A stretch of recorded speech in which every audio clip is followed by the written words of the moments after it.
Bienvenidos y bienvenidas a una edición más de Temas y Debates. Les saluda Ricardo Sosa. Jueves 11 de febrero del año 2021.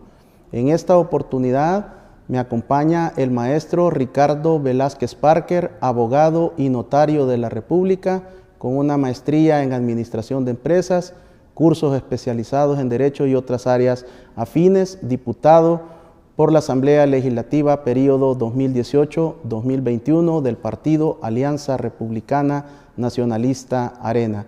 Diputado Velázquez Parker, gracias por aceptar mi invitación. Buenas noches. Al contrario, Ricardo, muchas gracias por tomarme en cuenta y esperamos aportarle a los televidentes valor con nuestras intervenciones, que podamos tomar decisiones en base a hechos y no rumores. Diputado, en las últimas 48 horas usted ha sido uno de los hombres más buscados en El Salvador por los medios nacionales e internacionales. Hace 48 horas se desarrollaba la sesión plenaria número 150, en la cual, según los diputados y diputadas de la Asamblea Legislativa, no era una conmemoración ni era una celebración de los eventos ocurridos el 9 de febrero del año 2020, sino que era una fiesta democrática para resaltar el Estado de Derecho. Y cuando menos lo esperábamos, a las 12:41, según la memoria de la reunión de la Asamblea Legislativa de manera oficial, usted solicita una dispensa de trámite y los medios de comunicación se enfocan, las redes sociales se vuelven tendencia de una solicitud inédita en 199 años de República. ¿Qué fue lo que sucedió, diputado Velázquez Parker, en ese momento? Solo la aclaración por orden, no fue una dispensa de trámite, fue una modificación de agenda para introducir vía proceso ordinario una iniciativa que no estaba agendada, que no había sido vista por junta directiva de esa semana para la decisión de la reunión y la agenda de la sesión ordinaria. Entonces, a ver, te voy a dar un poquito de contexto. Efectivamente se estaba conmemorando como un hecho simbólico de repudio y de no retornar a los acontecimientos del 9 de febrero del año 2020, donde se exhibió un video en el que irrumpen en la Asamblea Legislativa acuerpando al presidente de la República, efectivos militares fuertemente armados y policías. Se sienta el presidente de la República en la silla del presidente de la Asamblea Legislativa y dice: ahora a nadie le queda duda quién tiene el control. Luego de una serie de extorsiones, no le puedo llamar de otra forma, intentos de manipular la voluntad de los diputados para que, pues, bajo presión, votáramos por unos préstamos y estábamos siendo convocados ilegalmente, inconstitucionalmente, esto ya lo declaró la Sala de lo Constitucional, por el Consejo de Ministros, no habiendo una situación de emergencia que ameritara esa convocatoria. Empiezan los diputados a hacer manifestaciones, lamentaciones, declaraciones de rechazo, de repudio, que había sido el atropello más grande en la historia de la democracia desde los acuerdos de paz, que se estaba peligrando retroceder a la época del militarismo, donde pues peligraban las personas por pensar diferente, persecuciones políticas. En síntesis, empiezo a escuchar pues manifestaciones de la más grave repercusión atribuidas al presidente de la República. Y entonces en ese momento tomo una decisión personal y digo: aquí deben de haber conclusiones jurídicas y deben de haber conclusiones apegadas a la letra del ordenamiento constitucional. ¿Y qué alternativas tiene un patriota preocupado por el funcionamiento de la República, que mira cómo están violando sistemáticamente la República? ¿Qué puedo hacer?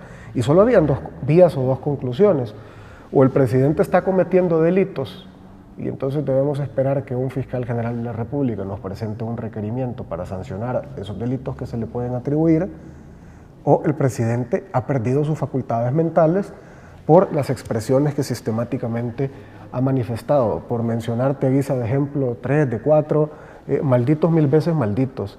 En una intervención extranjera frente al cuerpo diplomático. Dijo, si ustedes conocieran los políticos de El Salvador, los quemarían vivos. Ratas.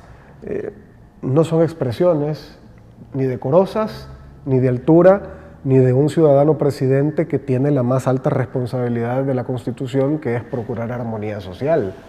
Entonces, cuando yo miro la tríada de la maldad, de la locura psiquiátrica, que dice que es una persona con personalidad narcisista, que requiere adictivamente estar rodeado de aduladores, que le aplaudan, que le celebren, que es una persona sociópata o psicópata que se deleita en el daño producido a quienes considera adversarios, o sea, le gusta causarle daño, y esto lo notamos en estas expresiones: la injuria, la calumnia, la difamación, la ofensa, pues son maneras de lastimar. No se diga cuando le dice a los policías, y dóblenle las manitas a los que no hagan caso y anden en la calle, porque yo no quiero que nadie ande en la calle, cuando la misma Sala Constitucional le dice, mire, medida cautelar, usted no puede estar atropellando garantías constitucionales como libre tránsito si la Asamblea Legislativa no lo ha ponderado y autorizado.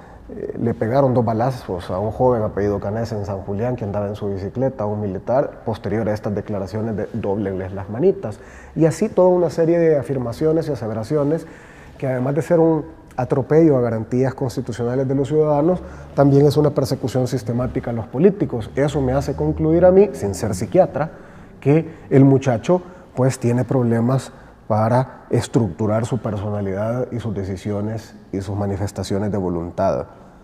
Entonces introduzco esta modificación de agenda y digo, miren, les pido permiso de modificar la agenda, no les había entrado al fondo de la intención, me dan los votos para modificarla y digo, invoco el artículo 131, ordinal 20 de la Constitución, para que evaluemos, discutamos, ponderemos las facultades mentales del presidente posterior a un dictamen de 5 médicos psiquiatras que determinen cuáles son esas facultades mentales del presidente. Eso es lo que ocurrió. Posterior a ello, pues, los reclamos del oficialismo me atribuyen ya algunos en redes sociales el delito de golpe de Estado, que en el Código Penal, que aquí lo traigo para ilustración, pues también soy abogado y trabajé en la Fiscalía, está regulado el delito de sedición. No existe delito como tal llamado golpe de Estado. Lo que más se le parecería a la descripción coloquial es sedición, y te la leo puntualmente. Serán sancionados con prisión de 10 a 15 años quienes, sin desconocer la autoridad del gobierno constitucional, y oigan los elementos del tipo.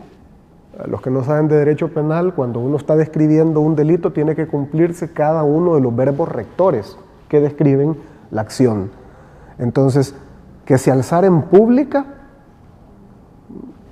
y tumultuariamente para conseguir con violencia cualquiera de los objetivos siguientes, y les puede casar ahí de poner algún funcionario de la administración pública. Entonces, las personas que ignoran cómo funciona la teoría del delito en materia penal, que es una acción típica, antijurídica y culpable, y que tiene todo un desencadenamiento lógico para ser evaluado si existe precisamente la comisión de una acción atribuida a un sujeto, pues dicen sedición porque será sancionado con 10 años Velázquez Parker porque públicamente busca deponer al funcionario de la administración pública. Esa es la interpretación que hacen.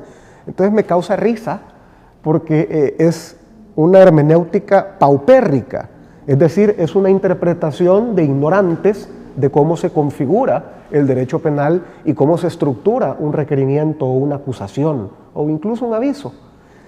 Y obviamente esto no va a tener mayores consecuencias jurídicas, a menos que me persigan por feo, por opositor, porque le da la gana al presidente, y ahí sí pues puede darle una orden al ejército, a la policía, de que arbitrariamente cometan cualquier abuso en contra mía. Pero delito de sedición pues no está calificado porque yo no me he alzado tumultuariamente, ni con violencia, y ni siquiera es un resultado material, y este tiene que ser un delito de resultado porque no hay sedición en grado de tentativa. O la haces o no la haces. Entonces, el problema es que están interpretando como sedición una potestad constitucional, y el mismo golpe de Estado es un hecho de facto. es un hecho que ocurre materialmente y con violencia y tumultuariamente, como lo describe el tipo penal, y yo al contrario lo que estoy haciendo es invocar una atribución constitucional que es potestad de los diputados, sugerir la evaluación, la ponderación, la discusión en pues, el órgano legislativo de estas facultades mentales del presidente. Así que luego de los hashtags, que incluso tienen un componente morboso, ya le están haciendo memes también al presidente, que dice que el presidente no se toca, y le hacen burla también con unas imágenes, creo que han intentado minimizar los efectos y las consecuencias de ese 9 de febrero conmemorado. Yo a título personal, ¿qué te puedo decir? Yo estoy haciendo una manifestación de protesta, de decirle al cuerpo colegiado de la Asamblea Legislativa, sí, muy vehemente sus discursos, sí, muy sentidos, sí, sus lamentaciones me convencieron, pero ¿y cuáles van a ser las consecuencias jurídicas? Entonces quedaron 3 caminos. Rodolfo Parker del PDC pidió como conclusión de la plenaria una resolución que fuera publicada donde se exige al fiscal general de la República que persiga penalmente la comisión de delitos que pueden atribuirse por lo ocurrido el 9 de febrero. Pide que se invoque la Carta Democrática de la OEA y pide que se le dé seguimiento a los dictámenes de destitución de los interpelados, que fue el ministro de Defensa y el director de la Policía Nacional Civil, donde ya hay dictámenes de recomendación de destitución que son vinculantes de acuerdo a la Constitución y que el presidente básicamente arbitrariamente ignora. La otra alternativa fue la iniciativa presentada por el grupo parlamentario del FMLN, donde piden un antejuicio para el presidente de la República. Hoy he escuchado algunas declaraciones que como que ya se están haciendo los desentendidos de su propia iniciativa, diciendo, no, es que fueron unas organizaciones que andaban allá afuera y nos pidieron la firma. Pues no sé si el FMLN es irresponsable o se está haciendo el de los panes, pero yo en mi vida le daría la firma a una iniciativa con la cual yo no esté en el fondo. Esa iniciativa del FMLN la presentó Chafijana. Usted no la firmó, diputado. No, es que no es que la firmé, es iniciativa firmada por el FMLN que se presenta a la Asamblea con solicitud de modificar la agenda para que pase a la Comisión Política. Que tiene 20 firmas de diputados y diputadas. No la mía. Entonces, pues ese es más grave, siento yo, porque el mío es un acto de protesta y lo que sí ha logrado es que la gente ya esté por lo menos comentando y será que el presidente está loco. Y mi objetivo precisamente era que las personas empecemos a salir de ese espejismo comunicacional donde el presidente, gastando erario público, impuestos pagados por todos nosotros, tiene un canal de televisión, un periódico, enjambres de troles que se dedican a su adulación y sistemáticamente a la injuria, calumnia, difamación y ataque de quienes nos le oponemos, llámese prensa, opositores políticos, ciudadanos. Si en este momento en mis redes sociales alguien pone felicito a Ricardo Velázquez Parker, inmediatamente le caen hijo de para arriba todas las ofensas del castellano y algunas en inglés. Entonces, ante ese descalabro de los pesos y contrapesos de la República, que si me perdonan la metáfora, es una violación a una república que yo amo, no me puedo quedar esperando que alguien haga algo. No me puedo quedar esperando, cuando los gringos publiquen la lista Engel, pues hay que se alarme el mundo, pero ahora resulta que el presidente no es responsable de los atropellos que cometa en boca y tweets y publicaciones de sus fanáticos y seguidores. Ningún funcionario está por encima del imperio de la ley, ninguno, ni los diputados, ni el presidente, nadie, porque ese es el pacto de entendimiento de convivencia sobre el cual se basa pues la estabilidad de la estructura de la República.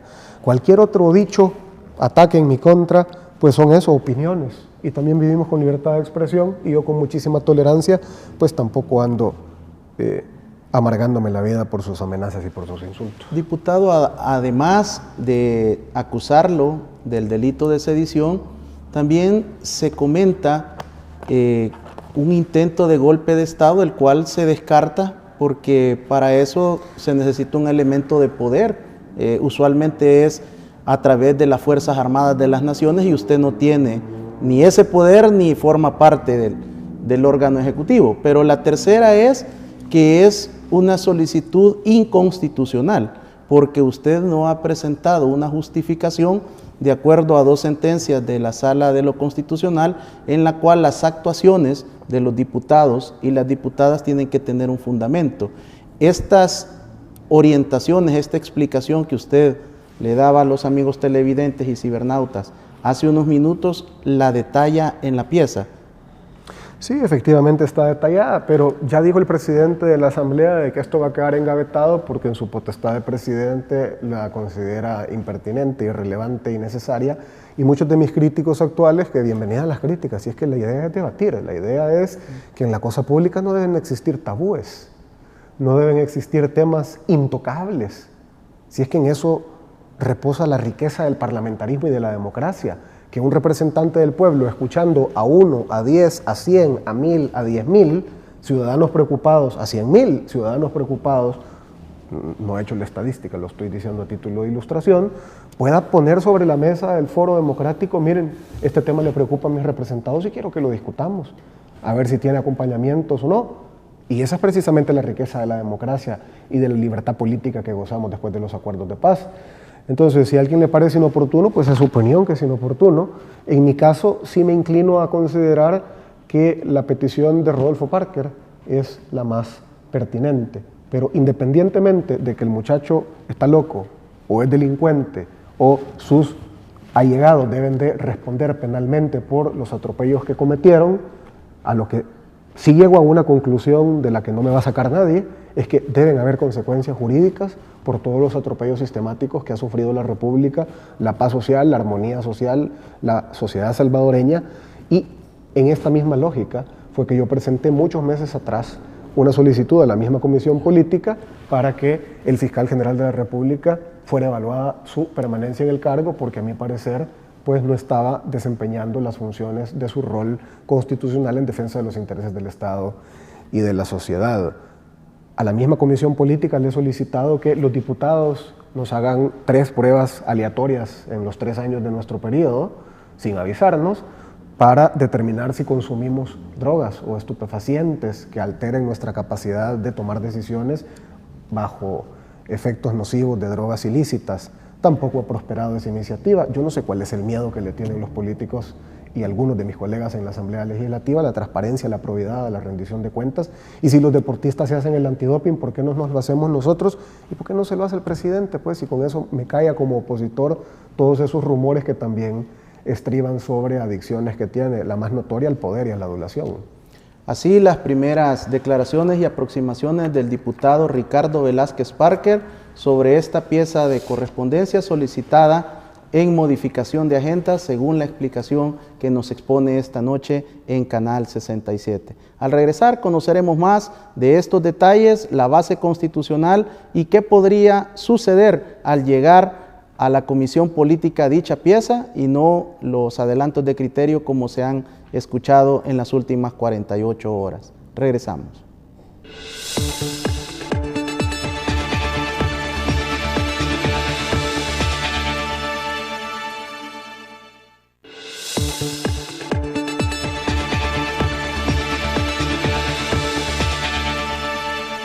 Gracias por continuar en nuestra sintonía. En esta oportunidad el diputado Ricardo Velázquez Parker, abogado y notario de la República.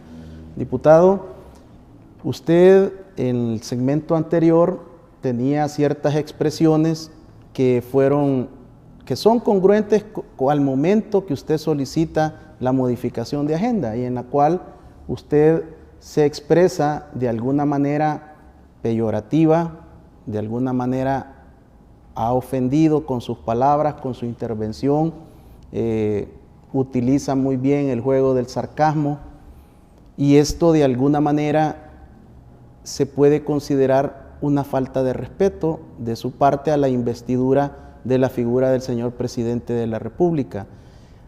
¿Es la forma incorrecta e inadecuada en la que usted desarrolla este tipo de solicitudes o es una estrategia política electoral de su parte para ponerle un poco de salsa a la solicitud, buscar adeptos? ¿Cuál es el objetivo de expresarse de esta manera que al final distorsiona el posible fondo constitucional de su solicitud. A ver, te voy a plantear una metáfora, a ver si nos sirve para ilustrar los estilos. Si la República fuera una hermana mía que yo amo profundamente con todo mi corazón, y a la República la está violando un tipo, la atropella, la viola, la mancilla, llega al mozote a decir que los acuerdos de paz que fueron reconocidos internacionalmente por toda la comunidad global como un ejemplo de la forma de resolver conflictos, donde estúpidamente los salvadoreños nos matábamos unos a otros por pensar diferente y por estar en banderas políticas e ideológicas diferentes, dice que es una farsa, y dice lo mancillo. Un tipo que como primer acto en su toma de posesión, en lugar de ser juramentado en el Palacio Legislativo donde corresponde, porque es un acto del órgano legislativo, exige que se le construya una tarima de $1 millón, acarrea a sus allegados de un sindicato y se dedican a insultarnos durante todo el evento. Y lo hace adrede y sistemáticamente. Para eso quería celebrar su evento en la plaza pública. No es que espontáneamente llegó el pueblo. Yo vi los buses en que los llevaban, sé quiénes son los que los trasladaron, y desde el día número 1 se dedica a insultar, a ofender, a calumniar, y está violando a la República, que es una hermana mayor que yo amo con todo mi corazón. Si a ti te estuvieran violando a una pariente, tú llegarías y dirías, disculpe señor violador, con el mayor de los decoros y mucho respeto le solicito que deje usted de mancillar el honor y la honra y el cuerpo de mi hermana. ¿O serías un poquito más apasionado y vehemente y le dirías, basta, este es momento de que respete? Entonces, yo estoy en una época de delicados, y los delicados, perdónenme, tienen su espacio y tienen sus diputadas y sus diputados para que los elijan libremente, pero yo no soy diputado para delicados, yo soy diputado para patriotas. Esa es la explicación. Diputado, y en esa dirección, cuando usted hace referencia al 9 de febrero de la convocatoria del Consejo de Ministros, que se invoca a la Constitución, en esta medida también, en esta ocasión, no aplicaría el mismo criterio de que no se atienda dicho requerimiento. ¿Cuál es su evaluación de acuerdo a la congruencia de la que usted en muchas ocasiones Por supuesto, hace cuando referencia? el Consejo de Ministros convoca a la Asamblea, el requisito sine qua non habilitante para esa convocatoria es que exista una calamidad. Imagínate un terremoto donde se cae el Palacio Legislativo y un porcentaje altísimo de las ciudades de la República están completamente destruidas por un terremoto. Imagínate, no lo quiera Dios, qué sé yo, nos están invadiendo algunos vecinos del Istmo, el artículo constitucional que faculta al Consejo de Ministros en caso de una catástrofe o de urgente necesidad de convocar a la Asamblea Legislativa. Ellos querían plata. Y ya lo confesó Nayib Bukele en una entrevista con René Pérez, que era el cantante de esta banda, no me acuerdo el nombre de la banda, pero dijo, le preguntó, mira, ¿y por qué te tomaste la Asamblea Legislativa con los militares? Y dijo, era un mecanismo de presión para los diputados porque no querían aprobarme el plan de control territorial. Entonces, a confesión de parte, relevo de prueba, la Sala de lo Constitucional ya le dijo, no, te equivocaste, y le da medidas cautelares y, momento, deténgase, deje de estar violando a la hermana mayor de la República, de todos los compatriotas salvadoreños. Él sigue inobservando las resoluciones, él está en su propio criterio por encima del bien y del mal y de la legalidad, y lo vemos cuando da órdenes al ministro de Hacienda, por ejemplo, de que no paguen el FODES a los alcaldes, que es un requisito de ley, que de toda la recaudación de IVA, de renta, pues un porcentaje va destinado a los fondos de desarrollo de los municipios. Con esto, él electoralmente piensa que va a afectar el éxito de las obras de los alcaldes y va a poder sustituirlos por sus aduladores, pero a los que está castigando son los pobladores de estas municipalidades. Entonces, así yo te puedo seguir narrando una serie de faltas a la ley, y en mi caso, lo que la Constitución dice en el artículo 131, ordinal 20, que pues primero yo tengo iniciativa de ley, segundo puedo plantear al órgano colegiado que la estudien, que es lo que precisamente ocurrió, y ya dijeron de que no le van a dar seguimiento, pues están en su potestad mis colegas de acompañar, de no acompañar, pero independientemente de que si mi iniciativa era inoportuna o si mi iniciativa mueve un avispero o ensalza las pasiones de sus seguidores, que ya me están amenazando a muerte, que me insultan, que ya estaba acostumbrado antes, sin haber metido ninguna iniciativa, ya me insultaban, ya me amenazaban. Entonces, ¿cuál es la diferencia? Ya están violando garantías y derechos y a la República, y a lo que yo voy con mi pregunta insistente es, ¿quién va a hacer algo? Por lo menos este servidor, lo menos que puede hacer es poner sobre la mesa el debate de cuáles son las alternativas que da la Constitución para salvaguardar el orden republicano democrático representativo, el cual yo juré cumplir y hacer cumplir. Diputado, pero ¿por qué esperar un año para presentar esta solicitud de su parte? ¿Y por qué también el FMLN esperar un año, esperar ese día, el 9 de febrero del 2021, para presentar su requerimiento? Y en esto del requerimiento también uno se pregunta, entonces, ¿cuál es más constitucional? ¿La solicitud del partido FMLN o la del diputado Velázquez Parker? Si las dos tienen aparente sustento constitucional, pero de alguna manera, en el caso de la investigación, ya el señor fiscal general de la República se pronunció sobre las pesquisas y las primeras indagaciones de la Fiscalía General de la República en relación al 9 de febrero del 2020. Te voy a hacer dos preguntas ilustrativas para que empecemos a hacer interpretación constitucional con lógica. El artículo 131 de la Constitución dice todo lo que le corresponde a la Asamblea Legislativa. Corresponde a la Asamblea Legislativa, primero, decretar su reglamento interior. Segundo, aceptar o desechar las credenciales de sus miembros, recibir a estos la protesta. 2, 3, 4, 5, 6, 7, 8, 9, 18, 19, 31, 37 atribuciones constitucionales que el ordinal del 1 al 37 del 131 otorga a la Asamblea Legislativa. El último, recomendar a la Presidencia de la República la destitución de los ministros de Estado o a los organismos correspondientes de los funcionarios de instituciones oficiales autónomas cuando así lo estime conveniente, como resultado de la investigación de sus comisiones especiales o de la interpelación en su caso. La resolución de la Asamblea será vinculante cuando se refiere a los jefes de seguridad pública o de inteligencia de Estado por causa de graves violaciones a los derechos humanos. Entonces yo te pregunto, ¿cuál de los 37 es más constitucional? Ninguno es más. Todos son potestades, atribuciones, facultades que se le dan al órgano colegiado.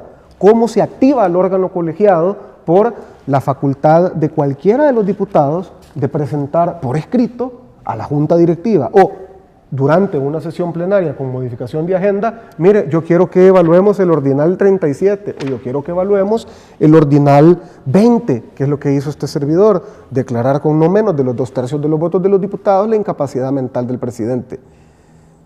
Posterior al dictamen unánime de una comisión de 5 médicos nombrados. Es un dictamen unánime, es decir, es que mi objetivo no es, y entiéndalo bien el pueblo salvadoreño, mi objetivo no es romper con el ordenamiento del sistema democrático republicano representativo.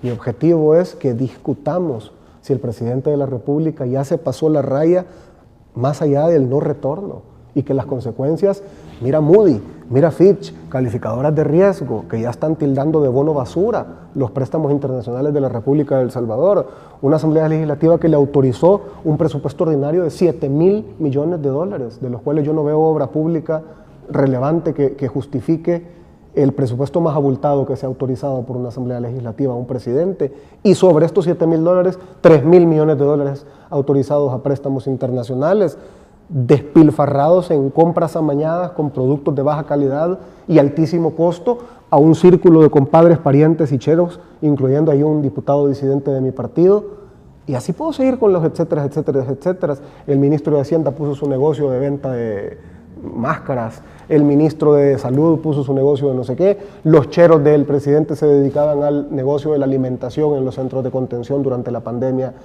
inconstitucional y ilegal que no había sido autorizado por la Asamblea, bypasean la ley de adquisiciones y contrataciones de la administración pública por decreto de emergencia.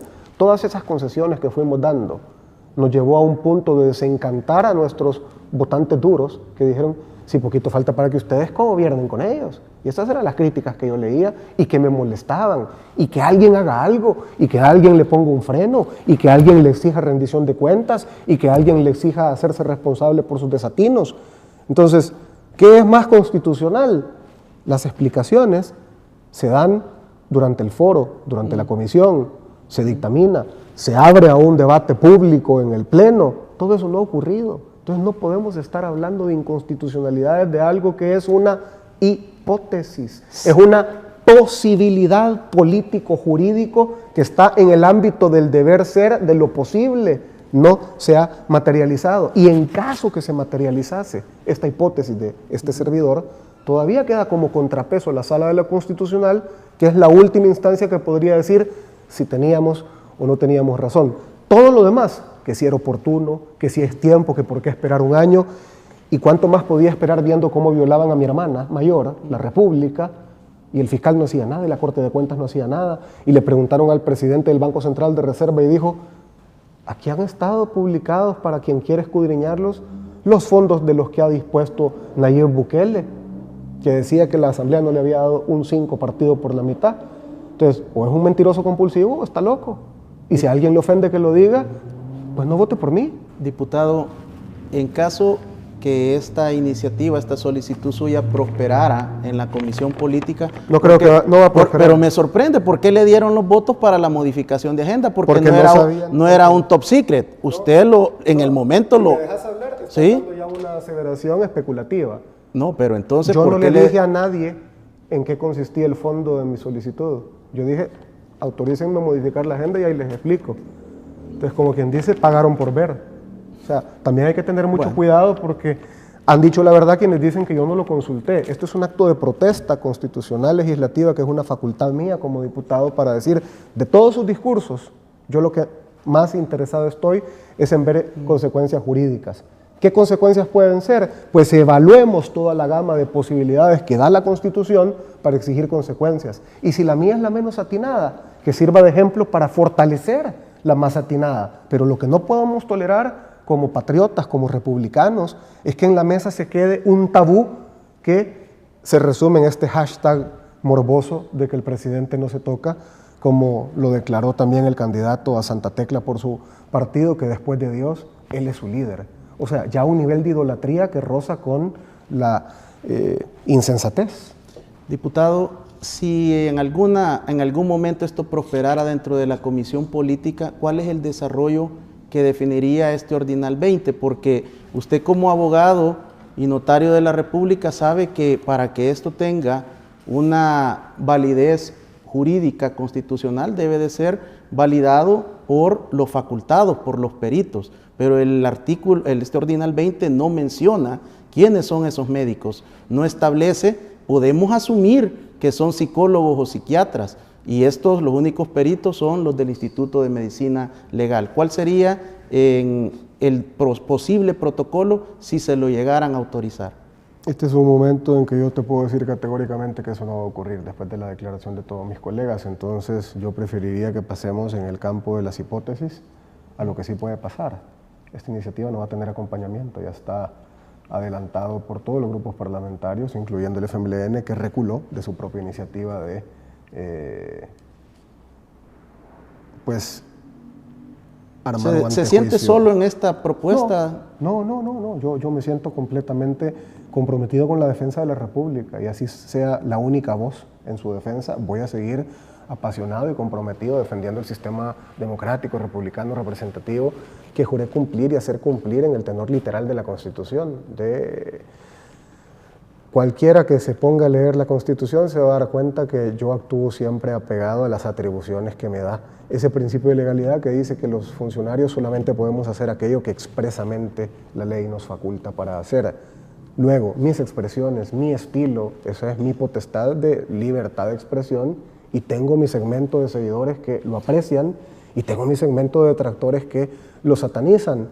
Todo me da un aprendizaje, pero independientemente del aprendizaje, mi celo por la República va mucho más allá que mi interés de simpatías o de caer bien o de ser adulado como este presidente que tiene un verdadero una obsesión por la adulación. Y parece ser que los buenos aduladores, que se dedican sistemáticamente a la adulación, se han constituido en su círculo más íntimo.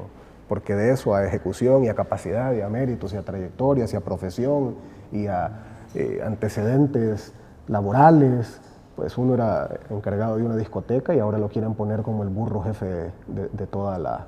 El burro le dicen, pues disculpen, ese es su apodo, y lo quieren poner de jefe de la Asamblea Legislativa. Imagínense qué lindo, aquello que decía Platón, el precio de desentenderte de la política es ser gobernado por los peores burros o por los peores hombres. Diputado, ¿odia usted al señor presidente? No, yo Nayib no odio Bukele? a nadie. Yo amo a la República y a todo aquel que la atropella le hago frente y lo confronto. Pero no odio a Nayib Bukele. De hecho, posterior a sus declaraciones que nos tildara como malditos 1000 veces malditos, te exhorto a buscar a mi intervención en que dije bendigo a Nayib Bukele y a su familia, porque eso es también un tema de cristianidad y de pues procurar armonía social aunque él no cumpla con su mandato. Pero vuelvo a la misma metáfora, están violando a tu hermana mayor y te vas a quedar ahí decoroso y firme, paradito, contemplando. Yo creo que nadie en su sentido común, aunque no fuera una conocida, si vieras a una mujer pasando por una situación así, intervendrías. Y eso es lo que yo hago, intervenir reclamando. Yo lo que exijo son facturas. A ellos lo que les ofende es que yo les exija facturas. Les exijo ejecución de obra, les exijo priorizar en un presupuesto. Eso es lo ofensivo. Ese es el gran pecado de sedición y golpe de Estado que me atribuyen. Electoralmente y de cara a las elecciones del 28 de febrero, estas últimas 48 horas, ¿usted lo mide como que le dio resultado esta estrategia? ¿Ha recibido más críticas, más amenazas según sus palabras? ¿O siente usted que ha logrado el propósito y el impacto que usted estratégicamente pensó? El propósito era despertar que se debe debatir cuáles van a ser los mecanismos para cuidar a la República, sean constitucionales, legales y no de facto. A lo que no podemos llegar es al retroceso donde con ejercicio violento de mi derecho hago prevalecer mis ideas. Eso no puede retroceder porque fue precisamente lo que nos llevó a una guerra fratricida que gracias a Dios culminó en los acuerdos de paz que el presidente dijo obtusamente que habían sido una farsa, faltándole al respeto a más de 75,000 familias que sangraron por esta república que ahora estamos otra vez en peligro de perder y de retroceder a esos niveles. Mi segmento, mi votante, lo tengo medido en mis redes sociales, se ha disparado los comentarios privados, positivos de mi segmento. O sea, yo no le hablo a los seguidores del presidente Nayib Bukele, no me interesa que los seguidores de Nayib Bukele voten por mí, no espero convencerlos.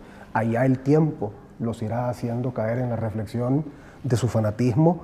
Y una frase que a mí me impacta mucho es que es más difícil, es más fácil engañar a la gente que convencerlos que han sido engañados. Y esto es tema de propaganda. Joseph Goebbels convenció a los alemanes que los judíos eran subhumanos que había que ser erradicados de la faz de la tierra, y los convenció y se dedicaron al holocausto. Y eran médicos, ingenieros, gente profesional, maestros, filósofos, los alemanes, pero la propaganda los inyectó de odio al punto de decidir matar a los judíos. Pues asimismo, con un esquema de Goebbeliano,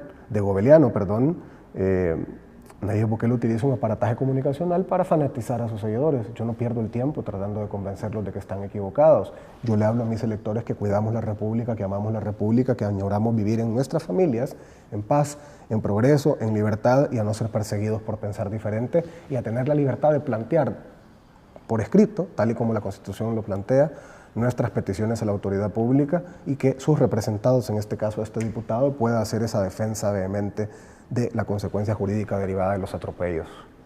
Así, la segunda intervención del diputado Ricardo Velázquez Parker, quien ha explicado extensamente y ha presentado cuáles son los argumentos que lo llevaron a él a presentar esta pieza de correspondencia. Al regresar conoceremos por qué deberían los votantes del Departamento de la Libertad concederle un periodo más al diputado Velázquez Parker. Al regresar.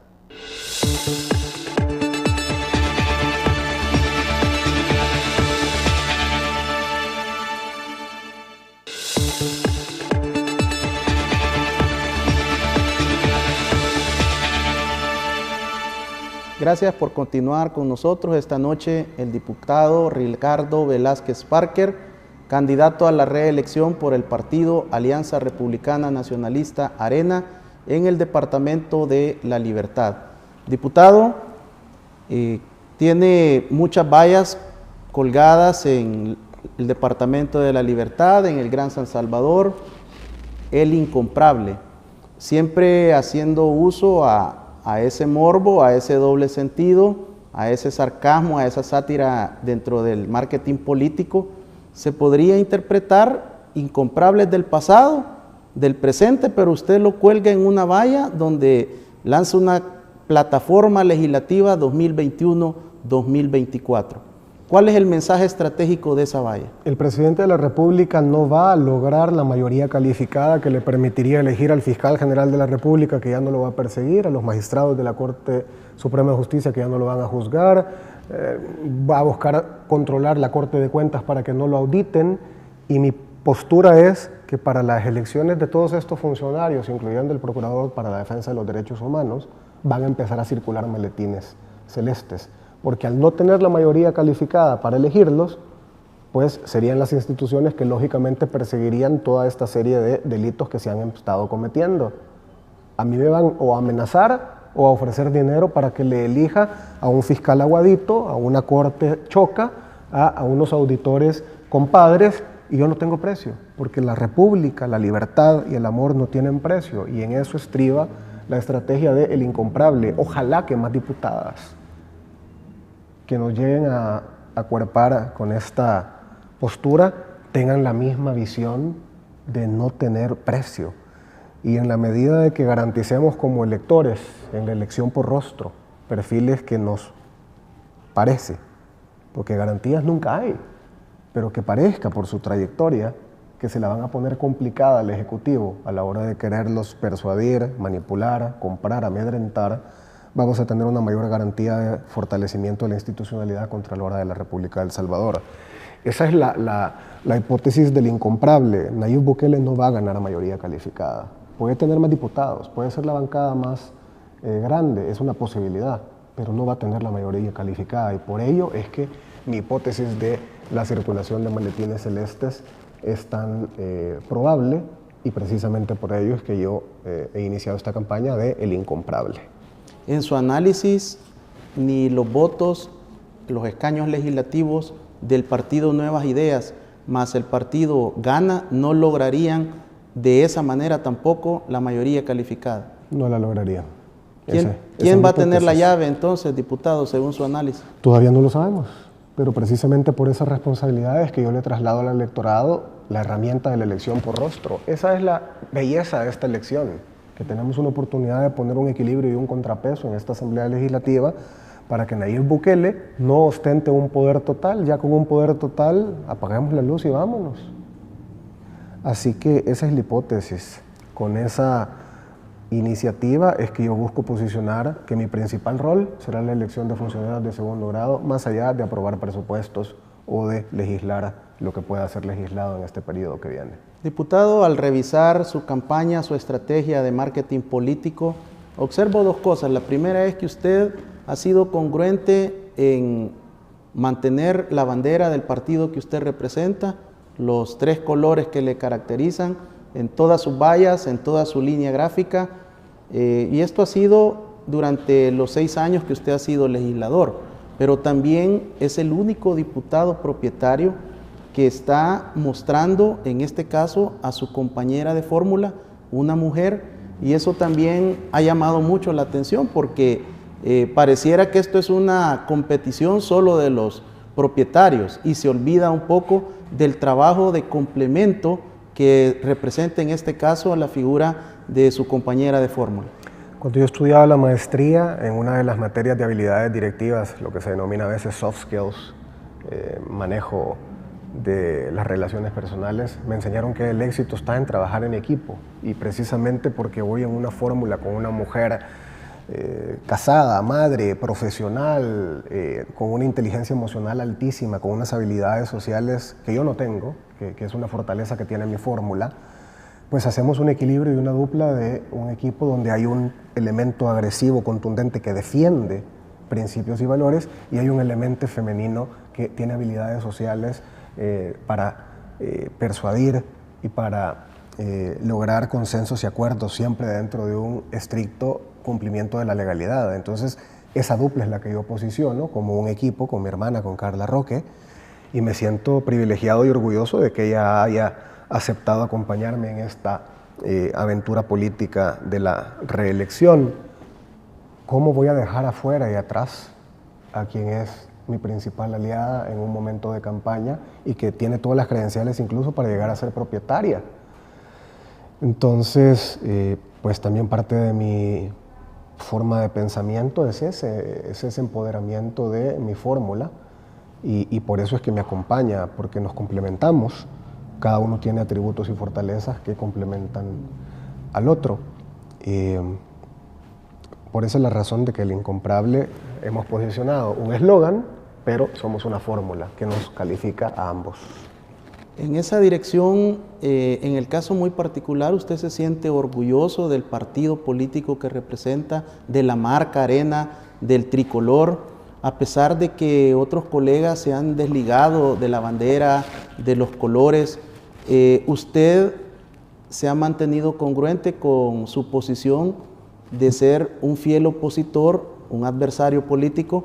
¿Qué resultado le está dando a usted el mantener la identidad del partido que representa? Fíjate que yo me siento orgulloso de los principios de Alianza Republicana Nacionalista. Invito a toda la población que se meta a la web y lo busque, los principios y objetivos. Ese es nuestro marco orientador ideológico de objetivos a seguir y de principios que nos rigen.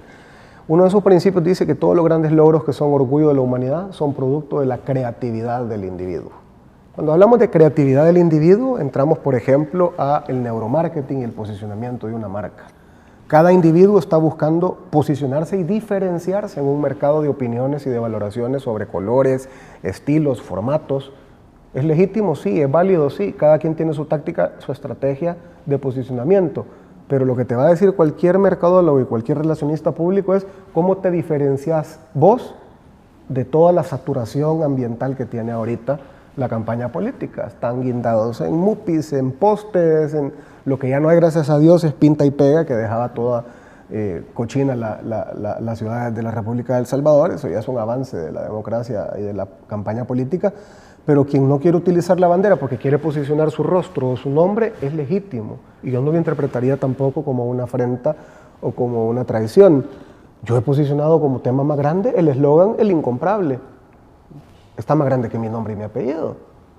El Incomparable no va a salir en la papeleta, pero como estrategia de posicionamiento hace que a nivel de neuromarketing la gente se quede con una recordación, ya sea porque le chocó, porque le llamó la atención, porque le cayó mal al principio, se fue a evaluarlo, le dio curiosidad, se metió a mis redes. Entonces trae toda una serie de consecuencias de posicionamiento, pero llegar a la conclusión de que por ello no me avergüenzo del partido y entonces soy el más arenero, no es una conclusión atinada. Sí, ciertamente estoy orgulloso de los principios de mi partido y lo que busco es sanear a mi partido, que terminemos de expulsar a todos aquellos que andan coqueteando con el presidente, porque los disidentes declarados son 4, pero yo tengo mis preocupaciones de más gente y yo preferiría que sean los electores los que puedan evaluar con mucha astucia y con mucha acuciosidad quiénes podrían resultar como los 4 que ya se fueron traicionando estos principios y estos ideales. Diputado, en cuanto al trabajo legislativo que usted